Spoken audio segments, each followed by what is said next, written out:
If we really want to understand how power works in India, we have to tune out the political rallies and just look at the math. The media treats elections like a cricket match. Everyone focuses on the faces, the drama, the tele outrage. But beneath all that noise is the actual source code of the country, our constitution. And right now, the math holding that constitution is starting to crack. In April 2026, the Indian Parliament attempted the largest expansion of democratic power in the history of our republic, and it failed. Today, we are going to unwind exactly what happened. We are going to look at the real data behind the 131st Amendment. We'll talk about how the current government tried to bypass a constitutional timeline and how a mathematical freeze placed by the opposition back in 1976 created a trap that we still can't escape. We are going to look at how this directly impacts our voting power, our state's economic leverage, and the structural future of India. Let's look at the board. On April 16, 2026, the 131st Amendment Bill dropped, and what it tried to do was massive, to shatter the current limit of 543 Lok Sabha seats and push that ceiling all the way up to 850 seats. But the very next day, it failed. It couldn't secure a two-thirds majority. To most people, this just looked like another day of politicians arguing. The government called it a necessary step for democracy, while the opposition branded it an undemocratic power grab. But honestly, both of these narratives miss the point. Look at the numbers on your screen. The number 543 is an artificial limit. The Lok Sabha seat count has been artificially frozen since 1976. Think about that. For half a century, while India's population absolutely exploded, the physical representation of those people was just paused. Adding 300 seats isn't just about putting more chairs in a building. It is a fundamental rewrite of rules of power. If we change the total number of seats without changing how they are distributed, we instantly alter the political vote. It is a fundamental rewrite of the rules of power.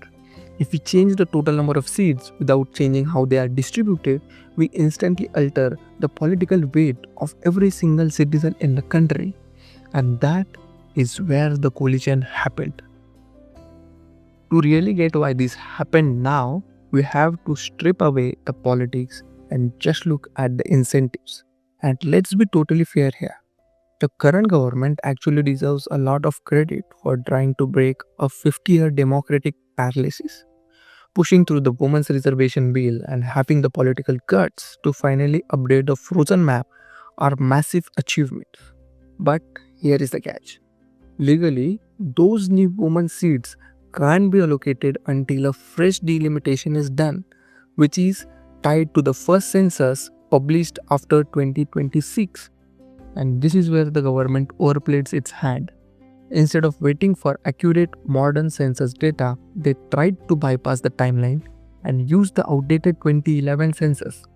This wasn't just an administrative shortcut, it was a highly calculated move. By forcing this expansion using old data right before the elections, the ruling party was trying to lock in a massive advantage in their northern strongholds. But before we hand a medal to the oppositions for stopping it, we need to talk about how we ended up in this mess. It is easy for the oppositions to claim the moral high ground today, but they built this trap. In 1976, the ruling government, who is the opposition today, instituted this freeze to protect southern states that were successfully managing their populations. And back then, that was valid, necessary protection. We can't mathematically punish a state for good family planning. But what happened next? For decades, different governments held power and completely refused to fix the formula. In 2001, instead of solving the demographic problem, they just kicked the can down the road to 2026. Why? Because fixing it was politically terrifying. For decades, government relied on southern alliances to stay in power. It was just easier to freeze democracy and let the northern vote become mathematically diluted than to risk angering their southern voter base. So today we are trapped between the two realities: a historical opposition that froze democracy to protect its alliances, and a current government that tried to force it open with outdated data to win an election. So, how does this actually affect us? Well, it depends on which part of the engine we are looking at. Look at the Lok Sabha, the demographic engine. Article 81 says this house represents population volume.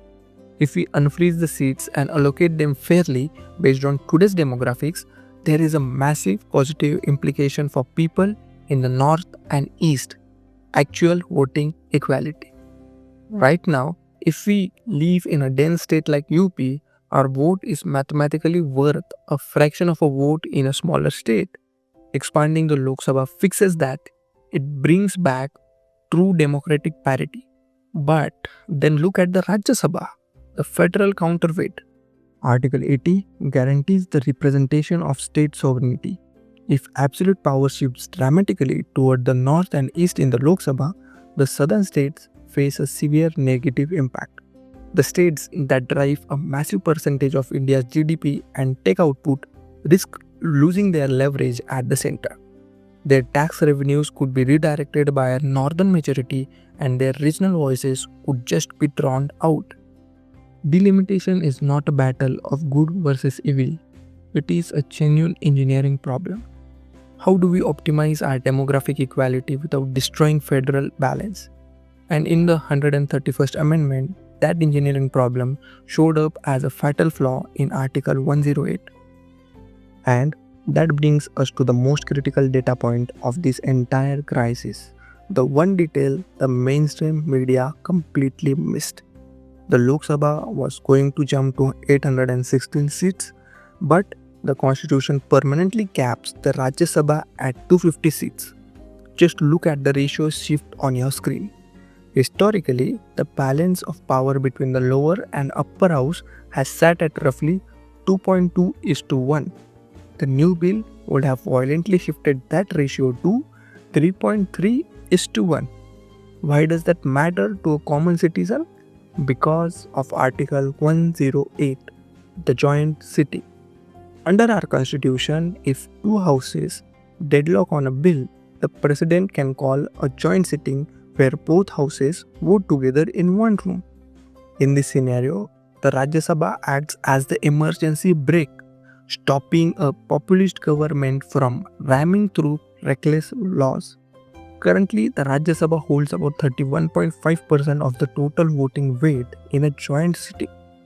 Under the proposed expansion, that mathematical veto plummets to just 23%. That is structural dilution. By expanding the Lok Sabha so massively while keeping the Rajya Sabha static, the upper house mathematically loses its ability to block legislation. Its role as a federal safeguard is entirely neutralized. That is why the 131st Amendment failed. It wasn't just an argument over seat distribution, it was the realization that this expansion would permanently alter the balance of power in the Indian state. The 131st Amendment was defeated, but the clock hasn't stopped. The freeze on India's representation legally expires the moment the new census is published. This crisis is coming back, and as citizens, we are going to be bombarded with emotional narratives over the next few years. Politicians will try to convince us that this is a war between North and South, or a battle between fair representation and absolute control. Let's recheck the noise. Let's look at the mechanics. Understand that a democracy is really just a complex system of incentives, ratios, and the constitutional variables. When we understand the math, when we realize that an unchanged repo rate, a delimitation bill, or an updated census directly alters the value of our labor and our vote, we stop being the pawns in their political games. Systemic design dictates reality. Let's learn the design. If this breakdown helped clarify the board, share it with someone who needs to hear it. I'll see you in the next analysis.